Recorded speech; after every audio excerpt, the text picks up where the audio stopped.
Today is March 8th in the year of 2021. This is Mieke Epps, and I'm going to share a story with you about a young family in Holland during World War II, my family.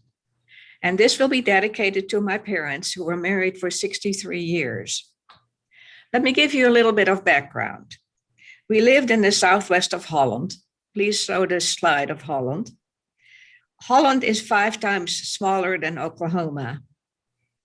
And it has about 5 times as many people as Oklahoma. So that gives you somewhat of a perspective. My father was an attorney and a prosecutor on an island in the southwest of the Netherlands. The island was surrounded by the North Sea. My parents and my dad started his practice there in 1934. My parents were married on June 29th, 1939. Mom was 21 and dad was 31 years old. But Hitler had signed a neutrality agreement with the Dutch, promising not to invade.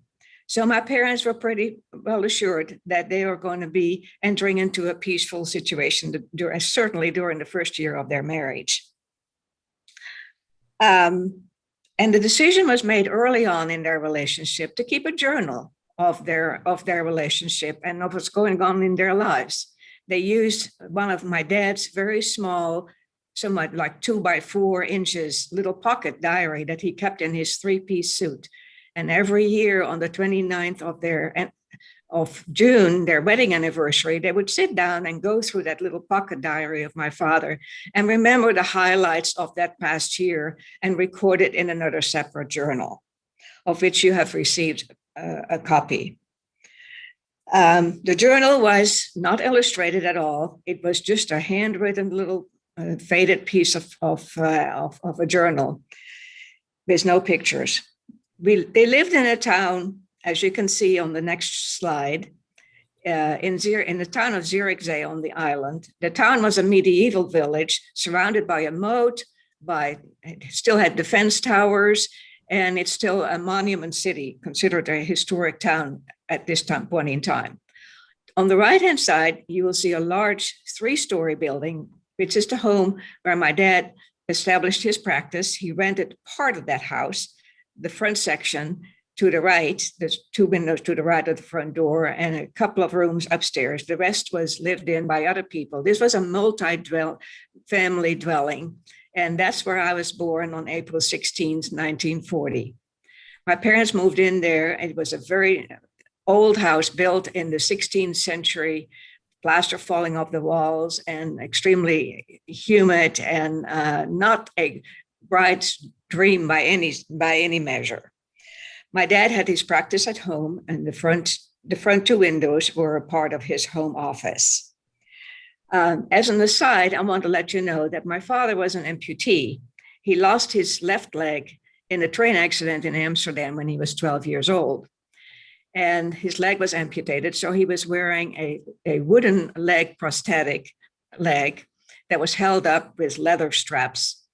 And the reason I'm bringing that up is because there was a hollow part in the lower part of that prosthetic leg. And during the war, he kept some coins hidden in there in a small metal container that I have. I'll hold it up so you can see it. Let me see it. Here it is.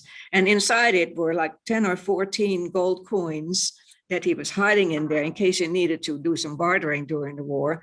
And when I was 10 years old, he gave me one of the coins that was actually still remaining. And I'll show you that too. This is the coin that I have. It's made into a brooch. And that was one of the coins that was been hidden inside his leg.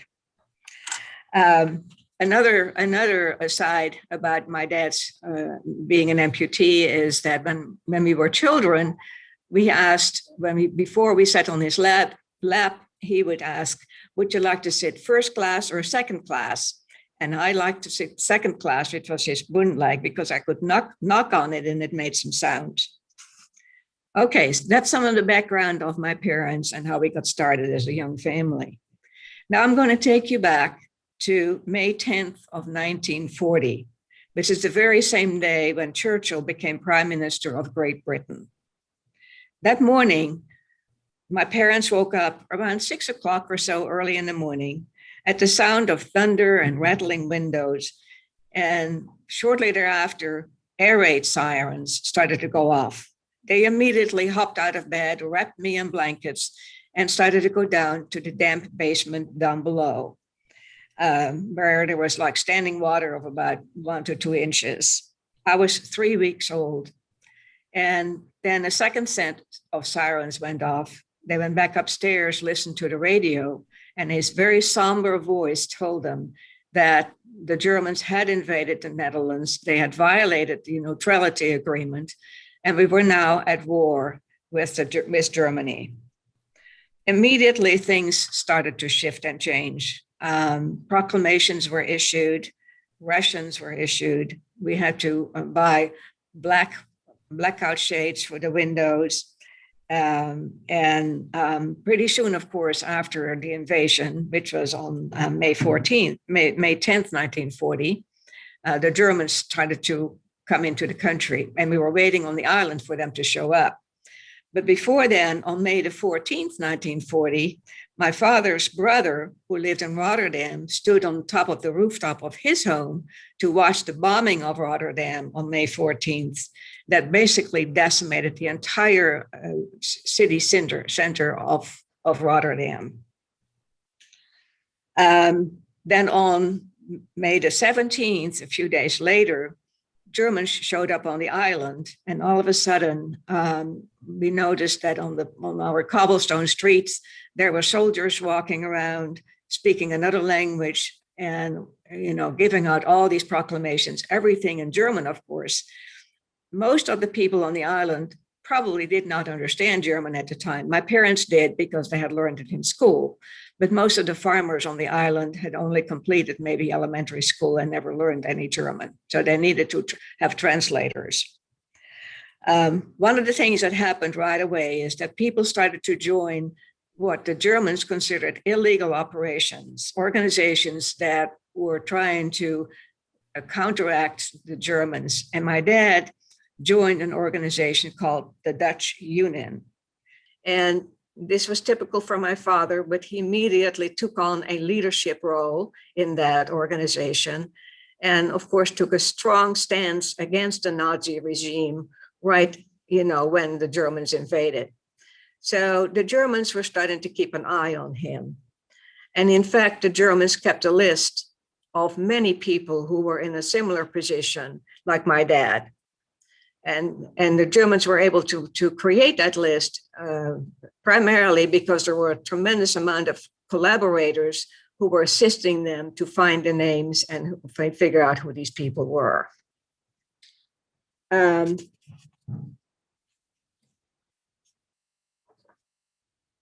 Then on, let me see what happened next.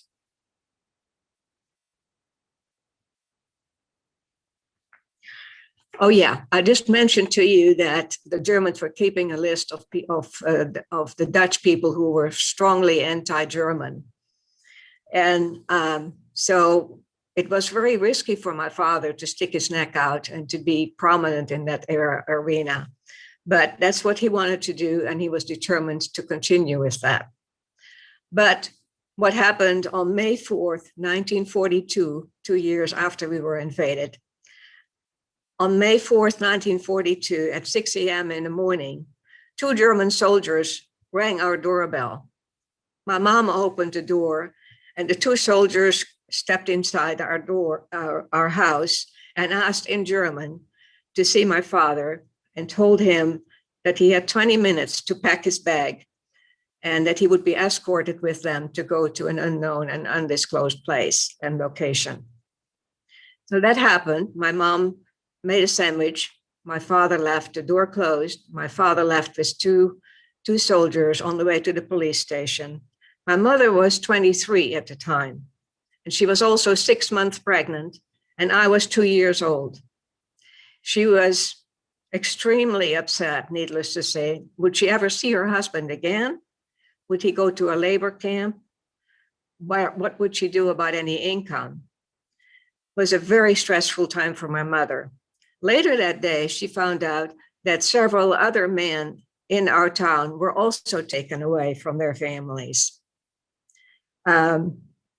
But they didn't know exactly where, of course, where they were going, and they were all up in arms.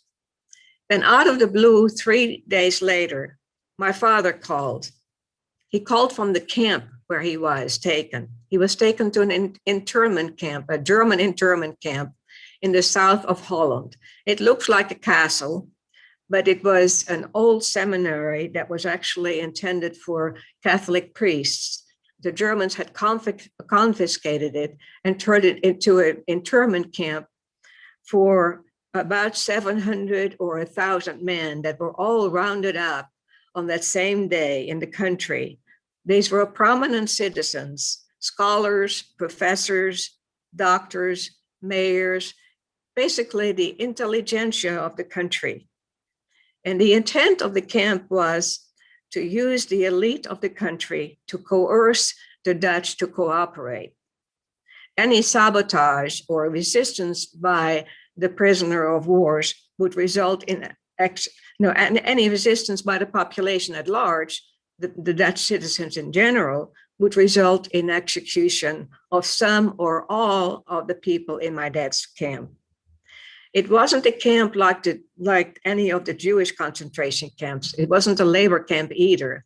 And actually, the people in there were treated reasonably well. They didn't have to wear uniforms. They were able to develop sport teams and entertain each other. And they created a free university. So it was a very unusual situation. And yet at the same time, there were close to 1,000 men from all over the country imprisoned in there. There was barbed wire around this facility. You can't see it, but it was barbed wire and they couldn't go anywhere. But Dad called my mother to let him know where he was. And he said, I'm going to send you my dirty laundry every week, and I expect you to clean it for me and send it back, because there were no laundry facilities in the camp. He also said that he could receive care packages and he would like to have some. So that's what happened. But before I go there and talk about the care packages, I want to let you know that among the people in the camp were 2 people who were related to Audrey Hepburn. Most of you are of an age where you remember who Audrey Hepburn was, famous Hollywood actress. Audrey had parents. Her father was British, her mother was Dutch. They were divorced, and Audrey and her mother lived in the Netherlands during the war. Audrey was a teenager.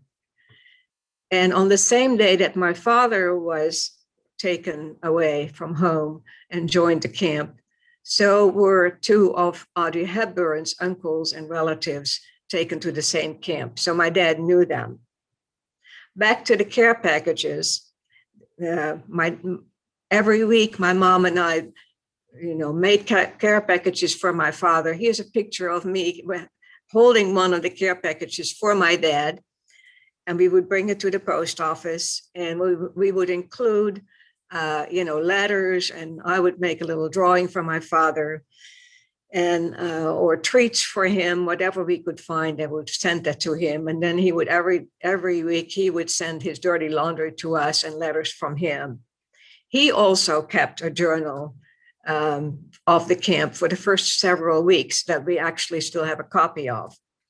And my mother decided that she wanted to make sure that my dad still understood what was going on with me. So she decided to keep a journal of my progress specifically. And she sent those journal pages to my father, illustrated with photographs that were taken.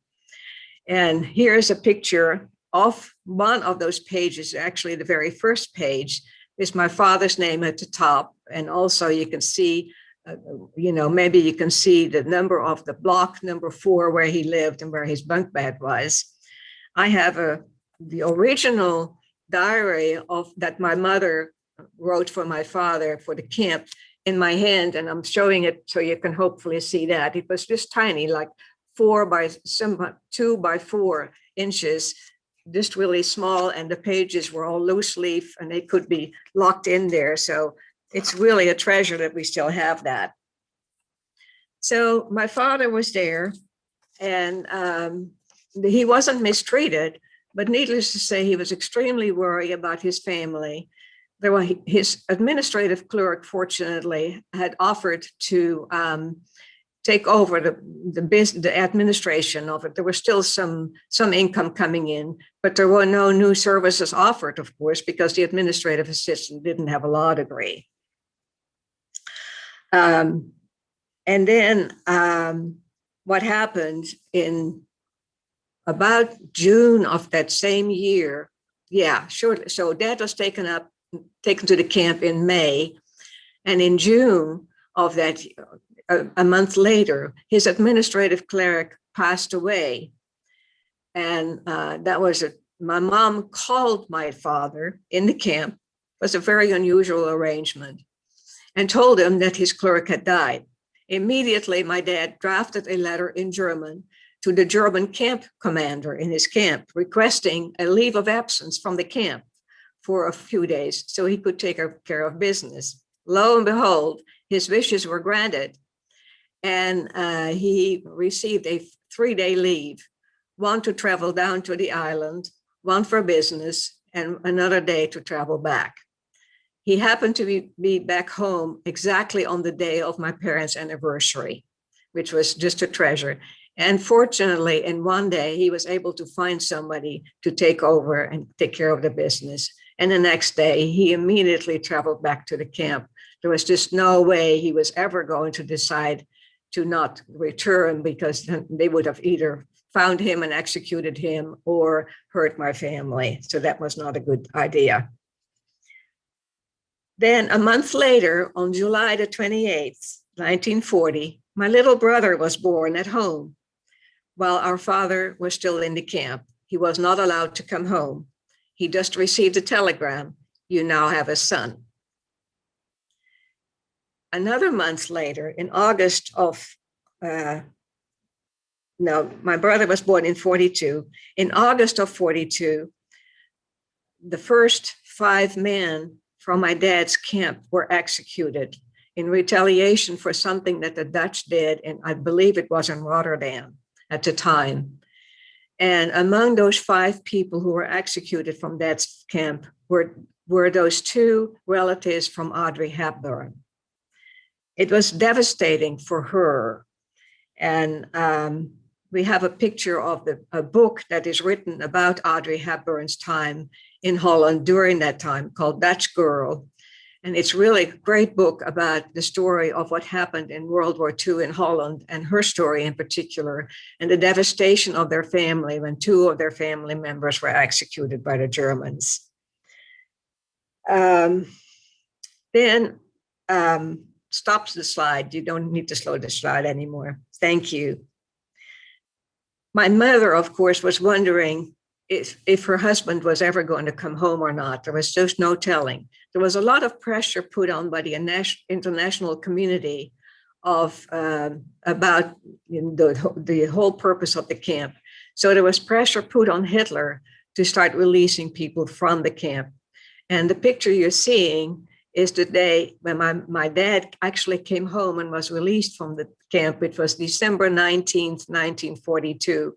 It was also the first time that he was able to see my little brother, who was by that time 4 years old. So that's the first picture of us after we were reunited. There's our father. And I had not seen my dad for a long time. And you can see I'm looking at him like, who is this guy? My father was in somewhat changed man because of what he had experienced. He had been there close to 8 months, and he really suffered from some survival guilt after he came home. And he was somewhat withdrawn. He wasn't the same father for a while. And it was very difficult for him to get his practice back on track. But for the next couple of years, we managed to the best we could while the war was proceeding. But then really, I'm also wondering, what in the world we could do to get a little bit more income. Well, then came February of 1944, which was a really critical moment in the lives of our family and a lot of people on our island, because we were required to evacuate from the island as a mandate. And I'm going to read you a section from my own memoir that I have just finished writing about that very time when we had to evacuate. Okay, so I'm reading this. February 16th, 1944. At a German press conference, rumors were confirmed that everyone was required to leave the island within 2 weeks. Hitler has ordered the destruction of the dikes and the dunes that have held the ocean waters at bay and they were going to flood the entire region. The first proclamation advised everyone to travel light and to leave most everything behind. A second proclamation mentioned that exceptions could be made for quote unquote necessities, such as mattresses, pots and pans, bedding, potbelly stoves, as well as a limited number of horses, cows, pigs, and house pets. So much for traveling light. Most of the islanders were farmers who had never lived anywhere else and who had no place to go. At least we had relatives on the mainland. No sooner had everyone hurried home to start packing, or the Dutch Red Cross showed up to help with the transition. They made a list of all citizens, adults and children. As a 4-year-old, I was now labeled a victim of war crimes. With so much to do, my parents decided that their 2 children were better off staying with their grandparents in the far east of the Netherlands. Dad obtained the necessary travel permits for his in-laws to get on the island. And here is an account of what happened through the eyes of 2 toddlers, my 2-year-old little brother, still in cloth diapers, and me, I was almost 4 years old. On a bitterly cold and windy Sunday morning in February of 1944, my brother and I were wrapped in wool blankets and lifted onto a Red Cross truck into the arms of our grandparents who arrived the day before. There were other families and children we knew on the same truck. Mom and Dad stood along the sidewalk to wave us goodbye. Mom had tears in her eyes. She was worried sick about the safety of her children. Traveling was a dangerous enterprise in those days. Dad's face looked pale and somber. He had just aged a few years. This was the end of his legal practice. As a breadwinner, how was he going to provide for his family during the war? After the truck got on the ferry boat, we took off. We were now on ocean water from the North Sea with gunfire in the distance. Don't worry, said my grandfather, that's far away. The bad soldiers are still trying to get us, but this will soon be over. My brother and I snuggled more closely into the laps of our grandparents. And when we reached the coast, the truck continued on a long and bumpy road. Roads were in terrible condition, forcing us to make several stops. We saw places that had been bombed, people pushing carts with their belongings piled high, and kids dragging behind their parents. We were cold and tired. The truck was not heated. My grandmother gave us something to drink and a piece of dry bread. Later that afternoon, we arrived in Rotterdam. A trip that would normally take less than 2 hours by car had taken us all day. We found our way to a friend's house where we spent the night. The next morning, we resumed our trip, this time using public transportation, trains and buses with poor connections and long layovers. There were German soldiers on the trains. We heard more fighting and reached our grandparents' home, where our parents joined us a few days later. At least we were together, now in the east of Holland, close to the German border. But we were also displaced, homeless, and Dad was without a job. That's a portion of my memoirs. That really was the beginning. We started to move in with relatives for the time being, while Dad was calling around to see if he could find some work. It was really the beginning of a very unstable period for our family that continued well beyond the war. By age 11, I had lived in 7 homes. Dad was gone a lot, and my mom was suffering from depression. So after we left the island and stayed with a number of relatives going back and forth, and Dad called around for work, all of a sudden, Dad received a call from somebody who had been in his camp with him and who remembered him. This man, Mr. B, I will call him, was also an attorney. And Mr. B was looking for somebody to take over his practice because the Germans were after him to put him in a German labor camp. Dad immediately took the next train up a little bit north of where we were in the east of Holland to a town called Meppel, where you can see it. It's the Meppel is surrounded by a red, and there's an arrow there. It's close to the German border. And my dad ended up taking over the practice of Mr. B in the town of Meppel. There was no place to stay for us in Meppel. There were no homes available, so we were on the waiting list. Dad only came home on weekends, but he moved in back basically with Mr. B's family because Mr. B had also had his legal practice at home, just like Dad, which was pretty common in those days. So basically, Dad had his office in Mr. B's family's home and spent the night in one of their upstairs rooms and then came home on weekends.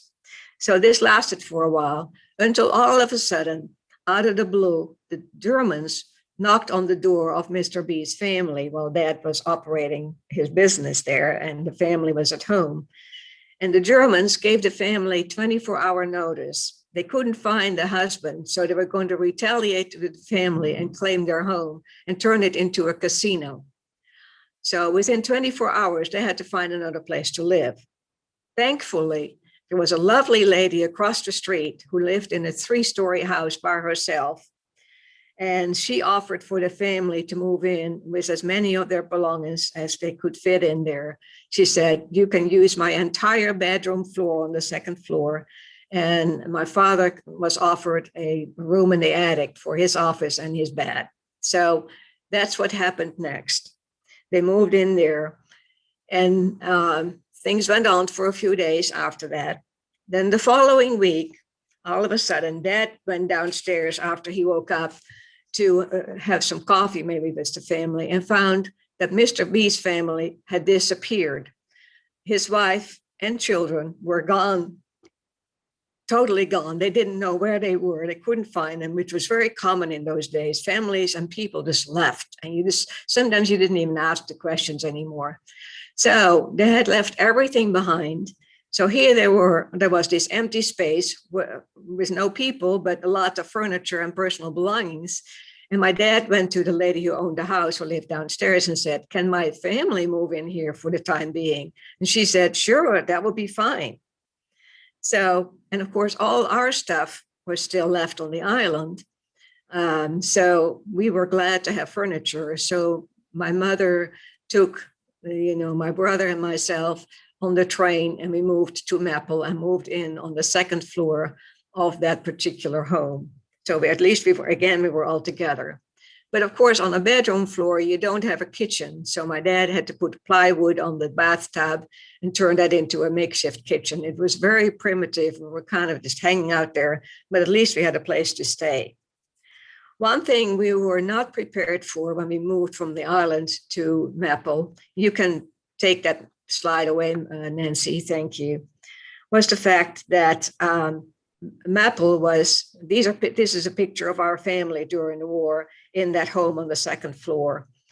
What we were not prepared for in Meppel was the fact that we were actually in a very busy flight path. Planes were flying over all the time in droves and droves and droves. I remember the noise of that from Britain to Germany for bombing runs, and then they came back. And then they were, British planes, American planes, Canadians for flying over. And by the time I was I was old enough to start counting, my mother said, why don't you start counting the warplanes that are flying over? At least you have something to do. So that's how I actually learned to count, is by looking at the warplanes over. Among the planes that were flying over our home in our town there were the B-24s, also called the Liberator planes. Some of them were actually made in Tulsa, about 600 of them. Several of those planes didn't make it, however. They were attacked by ground forces, and many times we could hear or see the planes crashing, parachutes coming down. Then the resistance workers would come and rescue the pilots. There was a lot of war activity in our small town. There were constantly Germans in the streets, and of course there were Germans living in the casino across the street from us. So I would often wake up in the middle of the night listening to the drunken brawls of the German soldiers coming out of the casino. And then much later in my life, when I was an adult and saw Schindler's List, and I listened to some of the songs in that movie, in that film, I recognized some of the songs that I had listened to as a child from the people coming out of the casino. During that time, the air raid sirens were going off a lot, and we were hiding in the basement. Sometimes during the day, we had to hide in the basement of strangers because we couldn't go home. During the night, we just were in the basement of our own home. The sounds and the smells of the war were terrible. The noises were amazing. I still remember some of it. And Dad, by then, he was still working on Mr. B's legal practice. There was not much coming in, and he needed some extra money. So he took a second job as inspector of the Red Cross. Nancy, you could probably eliminate that wartime picture of our family. No, not this one. Not this one. Not this one yet. Okay, just leave this then. Thank you. Dad took on a second job as inspector of the Red Cross, which meant he had to travel a lot along the border. And the intent was for him to monitor what was happening along the border and to maybe take care of any of the Dutch people who were coming back from possible labor camps. It was a very dangerous endeavor for him to travel by train along the border.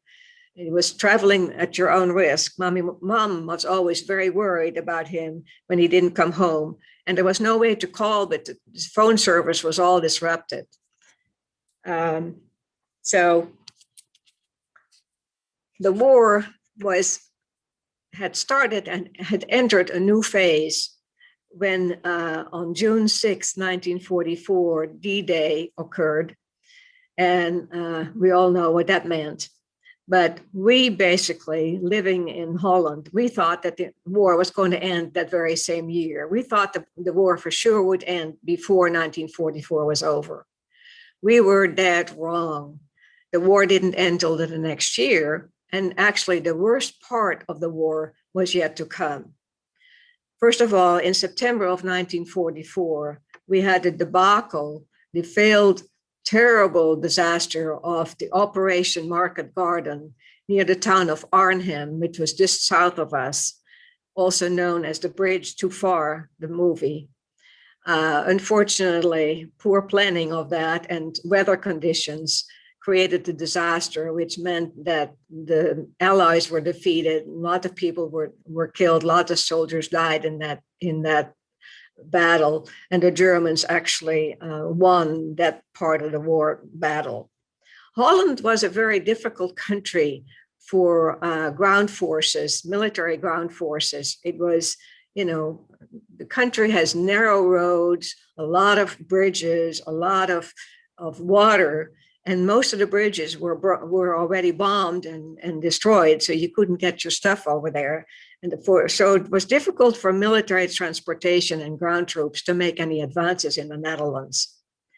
Then in the fall of 1944, a railroad strike was ordered by the Dutch government, who was in exile in London. They told the Dutch people to strike, the Dutch railroad workers to strike, so that the Germans could no longer transport, goods and services and people to Germany. But it also meant, of course, that no other supplies were then available for the Dutch.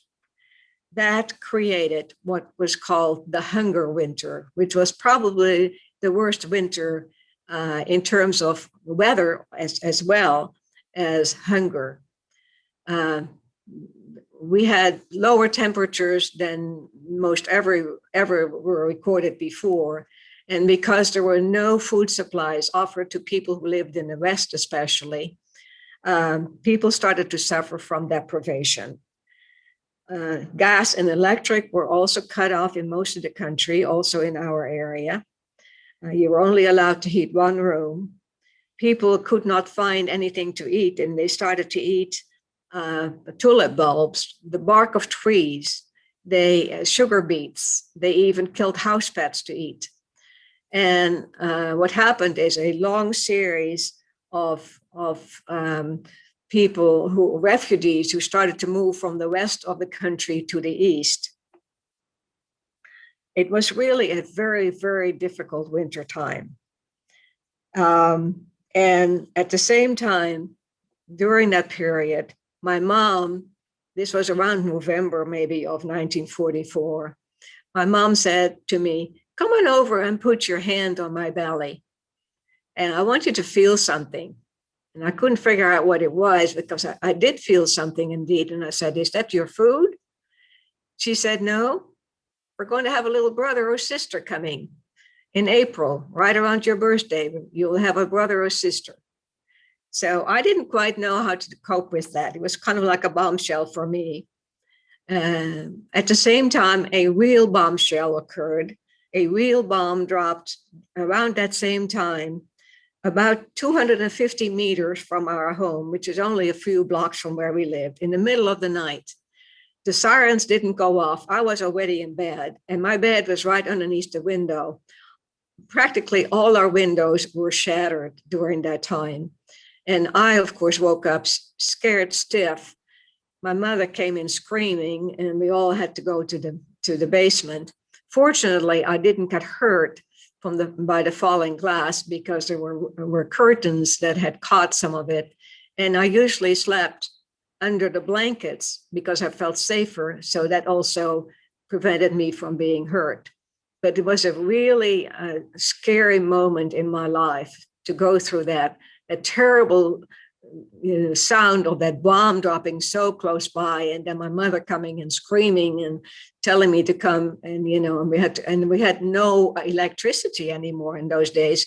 So I had my own little hand cranked battery operated flashlight that I had to crank while I was running down with my mother down to the basement. They were really, really hard times. The next day, of course, our windows were all broken, and Dad boarded them up with cardboard. And from then on, which was about November of 1944 until the end of the war, we basically sat in our home during the day with boarded up windows, so it was dark inside as well. And we had no electricity and no gas. And my mom and I started to go to the food kitchen. There was a soup kitchen set up in our neighborhood. And that's where we went to every day. First on my mom's bicycle. She was pregnant. She still rode her bicycle. And I would sit on the back seat and I hold on to a little metal bucket. And I was so proud of that. But it was very cold, and I just wore regular shoes and mittens, but they weren't insulated enough. So we went to the food kitchen, and then we got this scoop of sloppy food with a sliver of green in it, and mostly was white. And by the time we came home, it was cooled off. So I lost my appetite. I usually didn't want to eat that. Then my mom's bike was stolen and by the Germans, and we had to walk through snow and ice. And again, it was a really tough time. I think I blocked out a lot of that.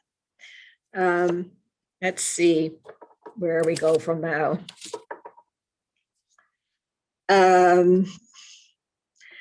Meanwhile, because of the shortage of food that was going on in the west of the country, especially all over, but especially in the west after the railroad strike, people were coming, the refugees were walking the country from the west all the way to the east where we lived.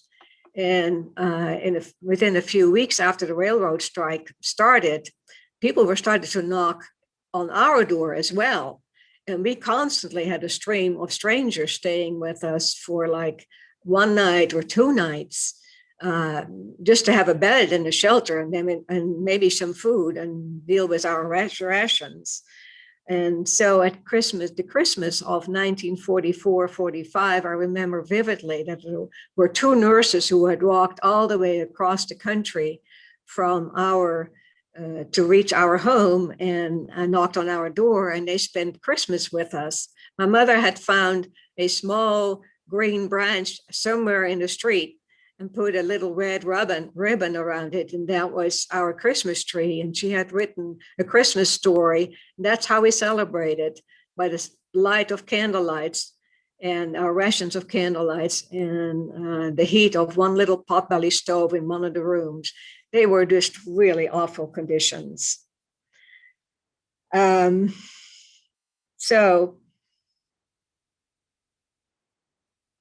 Dad was gone a lot.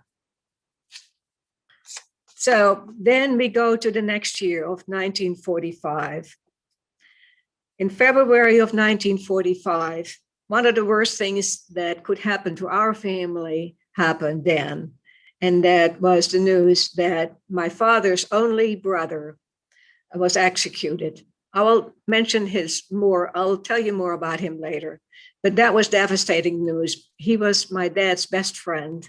My father's brother had been extremely important in the Dutch resistance movement, and he was executed by the Germans in February of 1945.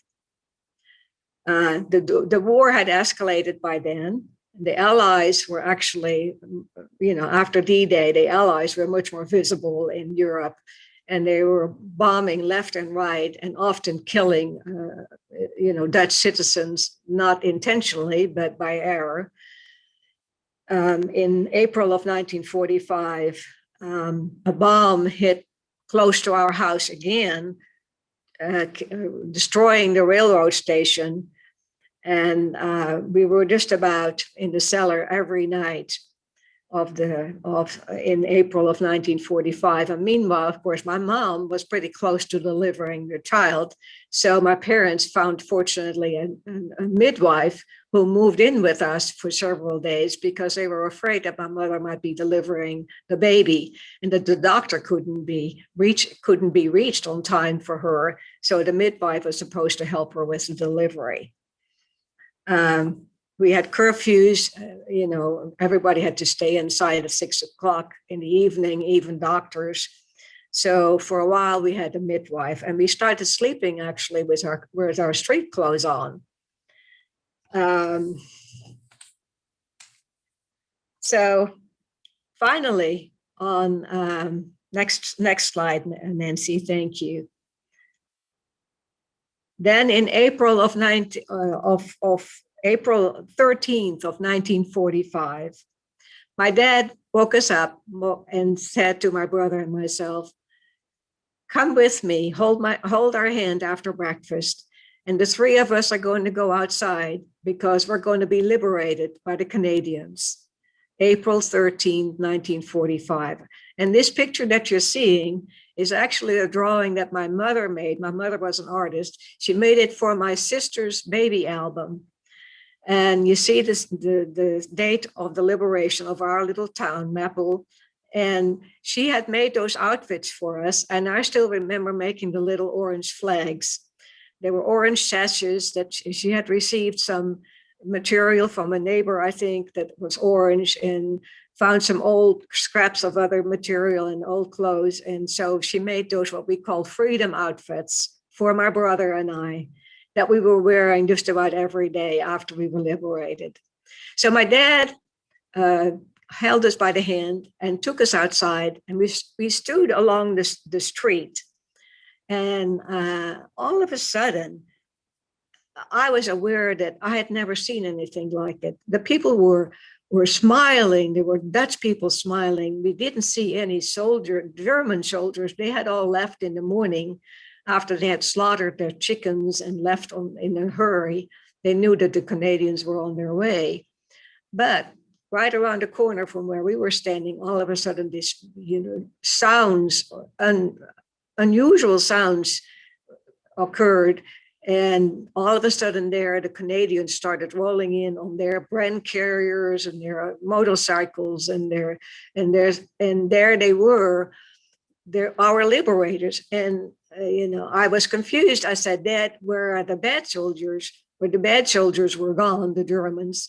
And so Dad said, these are new soldiers. These are different ones. These are Canadians. And they had different uniforms. They spoke a different language. And they were very friendly to us. They gave us chocolates. We had never, ever had chocolates in our lives. So this was a real treat. So there we were. I was 5. My brother was 3, standing there at a very historic moment in our town and in our lives. We were being liberated that day.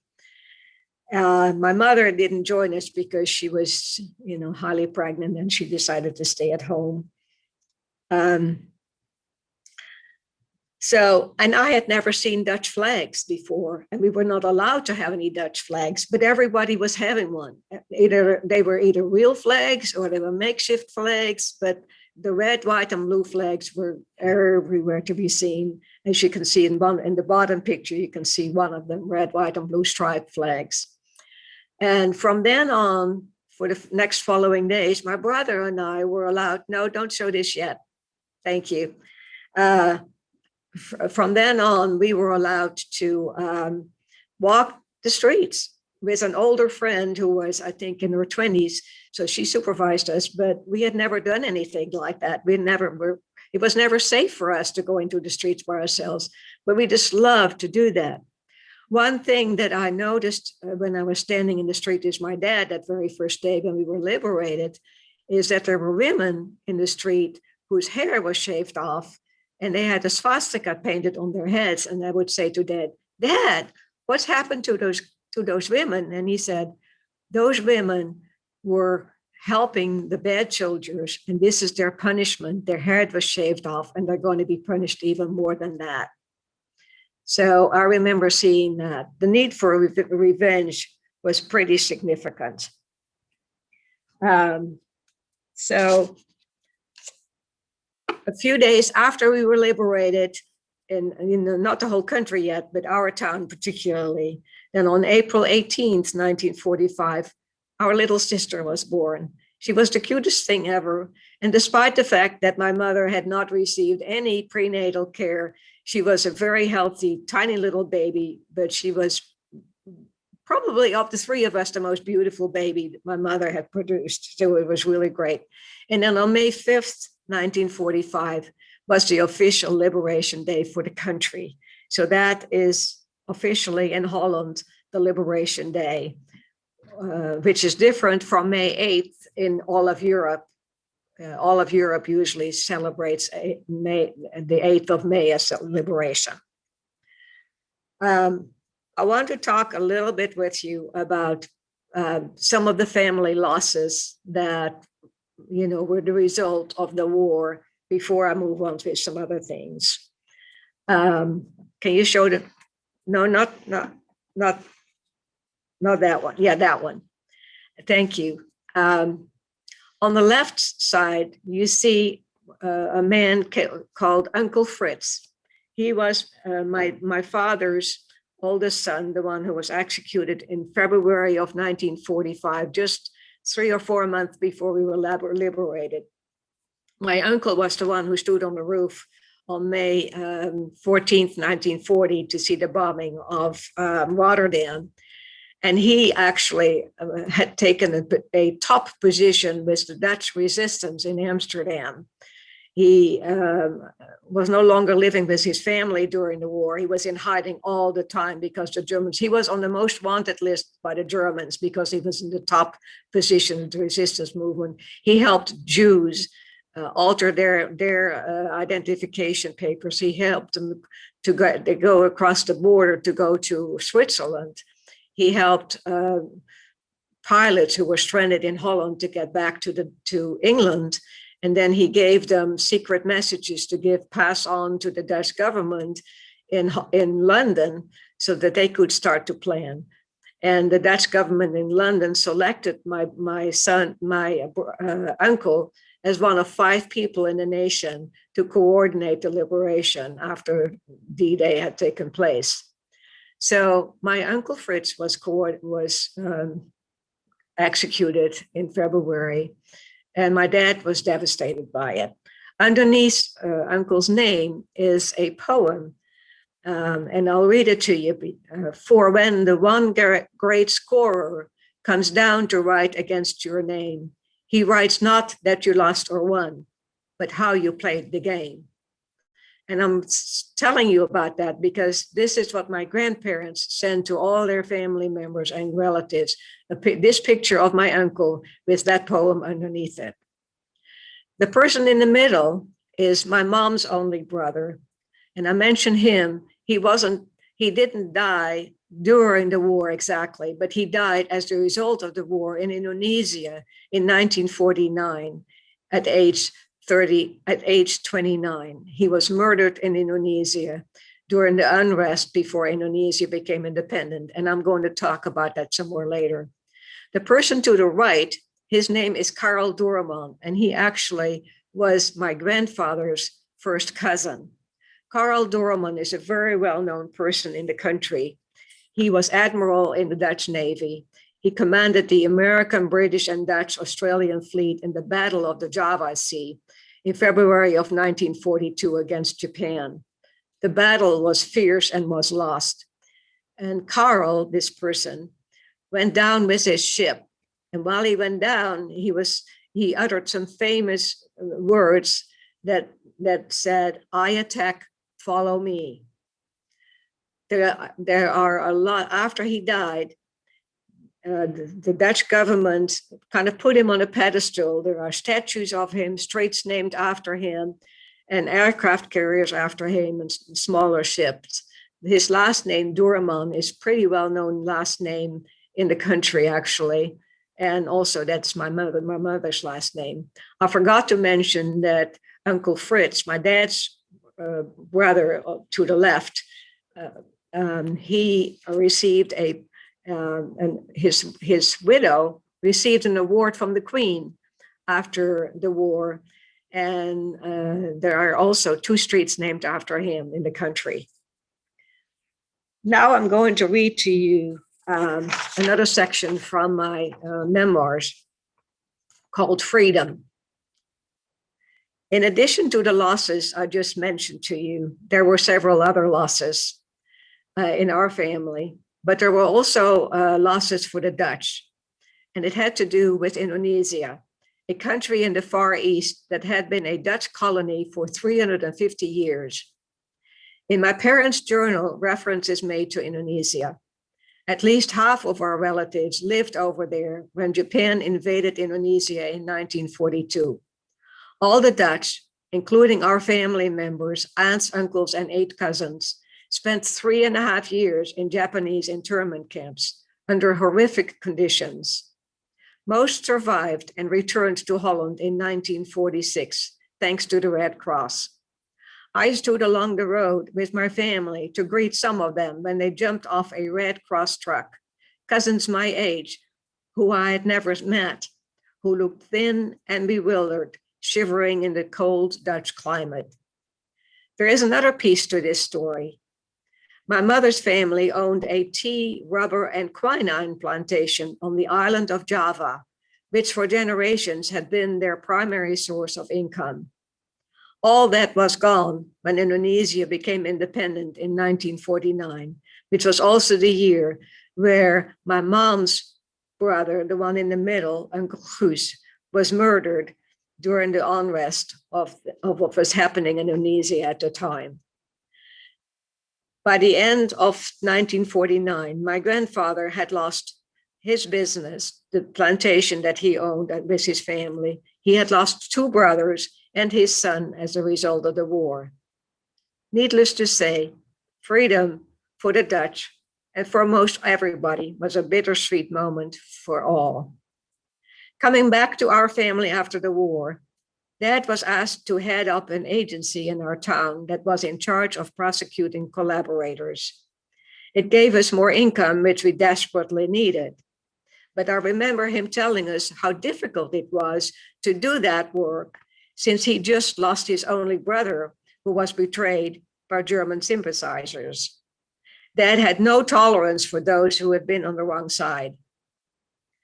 We were still camping out on the bedroom floor where we had survived the hunger winter. It was really hard on Mom with the new baby to live under those circumstances. Thankfully, the city found a 2-story furnished duplex whose owners were serving time in prison. The place had holes in the walls and plumbing problems, but at least it had a backyard. I remember being out there with my little brother playing in the dirt. And after I got my first pair of glasses, I could finally see birds in the trees. There were several other things that changed after the war. No more air raids that woke us up in the middle of the night. No more hiding in dark basements with spider webs. And our house had windows with real glass. I did miss counting warplanes in the air, but they still showed up in my drawings. So, after we had left the island in 1944, the Germans had indeed flooded the region, but fortunately the ocean water had not reached the town where we used to live. But we didn't know that until Dad actually went down there in May of 1945. And to size up the situation, he wanted to find out, what kind of stuff was still left that was ours. Was our house still standing? Were our belongings all still there? What was going on with it? So we traveled down there and found out that the German soldiers had actually lived in our house. Mind you, this was a rental home, and they had been able to go in there and live there. I don't know how long, but there was evidence that they had been there. And there was a lot of disarray. They had stolen a few of our items, but they had also left some of their dishes. Next slide. And what they had left were these dishes that you see a picture of here. I took this picture somewhere else, but these were dishes that the German soldiers left in our house.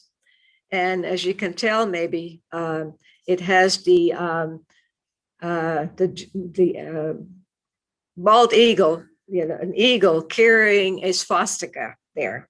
Okay, so my dad walked in the house and saw all these dishes scattered all over. Some of them were still dirty, some of them were cleaned.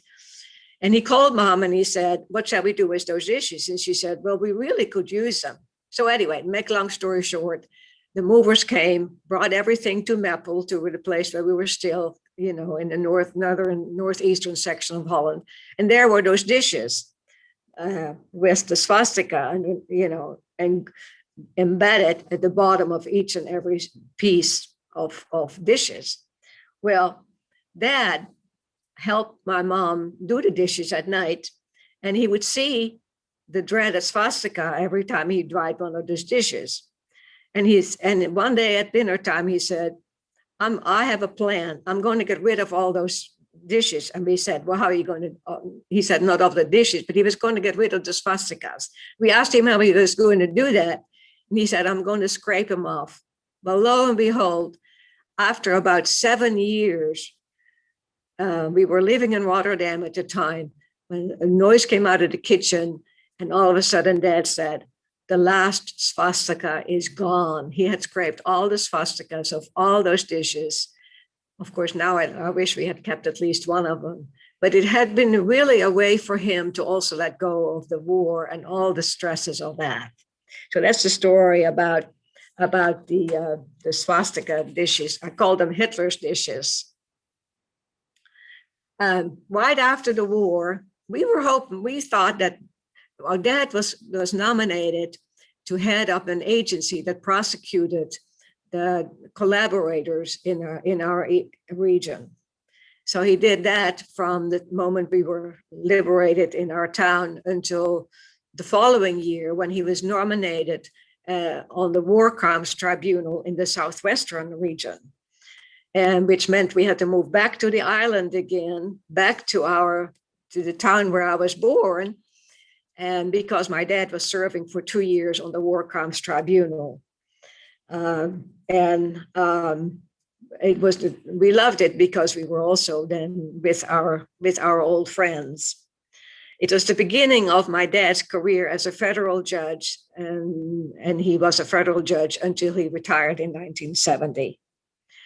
After the war, we could tell that Dad started to lighten up a little bit when he started to joke in the morning when we would see him before he had shaved, and he would say, "Would you like a kiss from Hitler or from the Queen?"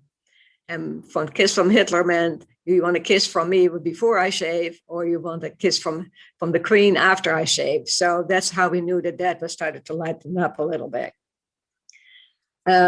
Last but not least, I want to share with you, before we go to our question and answer period, I want to share with you how the war has impacted me as a child and as an adult.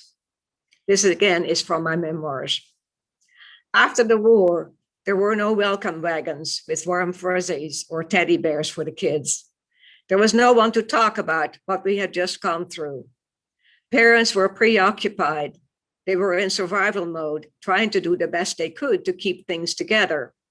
And the adults were saying to the children, "You're too young to remember. You will easily forget." But for me, growing up in a war zone had been extremely upsetting. The sights of soldiers in uniform who spoke a harsh foreign language, the sound of planes crashing, bombs being dropped, hiding in dark cellars, being cold and hungry, all that and more was still haunting me. Yet I could not talk about it with my parents, with no one. And I was taught not to make a big deal out of the war. But thinking back on it, my behavior showed all the signs and symptoms of a traumatized child. Nobody understood that. I was blamed for acting out, and I was held responsible for my mom's unhappy feelings. As a teenager, my parents believed they needed to crack down even further and harder, and started to use negative labels. Unacceptable behaviors on my part were called out without any solutions for change. I was called self-centered, oppositional, rebellious, inconsiderate, you name it. One label that haunted me for years was one that was mentioned in French called enfant terrible. It meant terrible child. What little self-esteem I had took a nosedive. I turned into a wallflower and relied heavily on things I could do by myself. So I did not have to be a team player. Reading, drawing, writing, or playing the piano were my preferred activities. My behaviors took on a fight or flight pattern. Deep-seated feelings of insecurity, of not being good enough, quote unquote, stayed with me well into adulthood. And the relationship with my family remained ambivalent for many years. But there is a happy ending. My childhood during the war undoubtedly influenced my decision to come to Tulsa as a Dutch librarian in 1967 under the auspices of the State Department.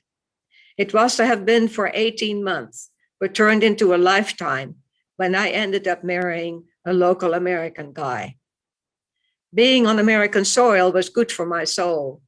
Here I was somebody, and where in Holland I had often felt like a nobody.